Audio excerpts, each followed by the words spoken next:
Every village in Nigeria has its own story. Some stories are funny, some are strange. But there is one story from my hometown, Achi, that none of us like to tell at night. Because if you talk about it too much, the goat might hear you. I know it sounds crazy, right? A goat? Out of all things. But trust me, when I was 16, me and my friends learned the hard way that not every goat in the village is meant for pepper soup. This is the story of the evil goat of Achi. The night he followed us home and the truth we uncovered. It started on a hot Saturday evening. Me, Chinedu, Ngozi, Ifeanyi, and Amara were bored out of our minds. We were teenagers on holiday, and the whole village felt like it had slowed down to snail speed. Chinedu, the joker of our group, suddenly pointed at a black goat chewing cassava leaves by the roadside. See that goat? If you touch its horns, you marry early. We laughed. It was one of those random village superstitions people made up.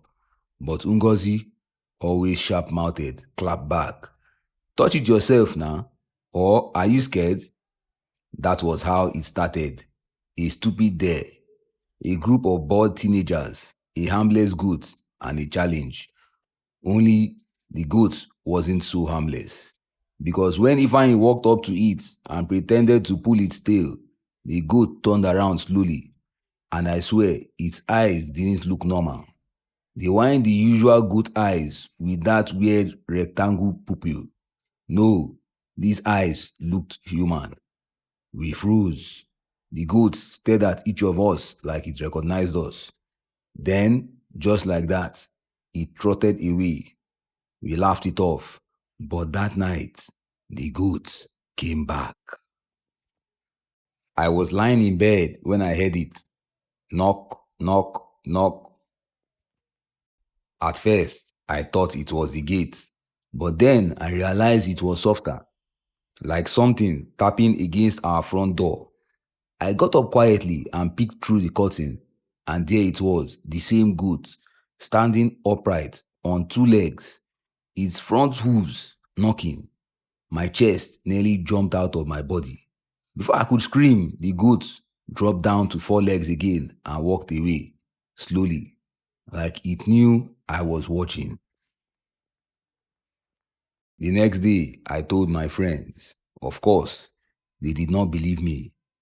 So, the goat knocked on your door. Oh yeah, did it also ask for bread and tea? We laughed it off again. But that night, the goat did not come to my house. It went to Ngozi's house. Ngozi came the next morning with her face pale. She swore she saw the goat outside her window, its eyes glowing faintly in the dark. By now, it wasn't funny anymore.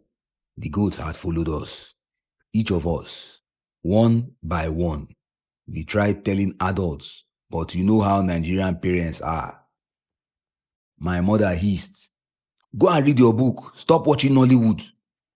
So we decided to handle it ourselves, teen detective style. Our plan? Stay together at night. We gathered in Chinedu's compound, armed with sticks and one rusty lantern. We sat in a circle, pretending we weren't scared. The goat did not show up at all. However, in the evening of the next day, we were startled by a strange sound. Knock, knock, knock. The goat was at the gate. We froze. Then it bleated, long and deep, like no goat I've ever heard. Meh! The gate rattled. Something pushed it open. And standing there was the goat. The goat walked in like it owned the place. We screamed and scattered, running across the compound. Chinedu swung his stick, but the goat dodged. Ngozi threw a stone. It bounced back and nearly hit her. Amara prayed out loud. I grabbed the lantern and raised it high. That was when I saw it clearly. The goat had a scar across its neck, a deep line like it had once been slaughtered. But goats don't survive that. We bolted, left the compound, ran into the streets, panting and yelling. The villagers thought we were crazy. The goat did not chase us. It just stood there at the gate, watching.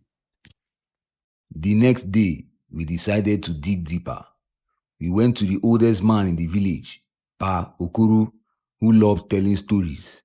At first, he refused, but when we described the goat, his face changed. You children have disturbed what should not be disturbed. He told us a story. Years ago, a greedy man named Obinna sacrificed his own brother during a ritual, disguising the body as a goat to deceive the village. But when the truth came out, the gods cursed him. His spirit would roam as a goat, forever hungry, forever knocking, searching for descendants of those who mocked him. And guess what? Obinna was Chinedu's great-grand uncle. We all turned to stare at Chinedu. He swallowed hard. So, the goat is looking for me? Pa Okoro only said, it won't stop until the debt is repaid. That night, we decided to end it. We armed ourselves again and gathered in the village square. Sure enough, the goat appeared, knocking, bleating, its eyes glowing in the dark. But this time, it wasn't alone. From the shadows, more goats emerged, black, scarred, limping like an army. We huddled together, trembling. Then the goat rose on two legs, and in a raspy voice, it said, "Death must be paid." We screamed, but Chinedu, tears streaming down his face, stepped forward. "If it's me you want, take me. Leave my friends alone." The goat stared. Then, to our shock, it bowed its head. Suddenly, all the other goats vanished into thin air. And just like that, it was gone. The village returned to normal. No more knocking at night. No more glowing eyes. But Chinedu was never the same. He became quieter, more serious, as if a part of him had been taken. And me, I can never look at a goat without remembering that night. So, if you are ever in Achi and you hear a soft knock at midnight, don't open the door, because not every goat is meant for pepper soup. Thanks for watching. If you enjoyed the story, hit the like button, drop a comment, share it with your people, and don't forget to subscribe for more stories like this. See you in the next one.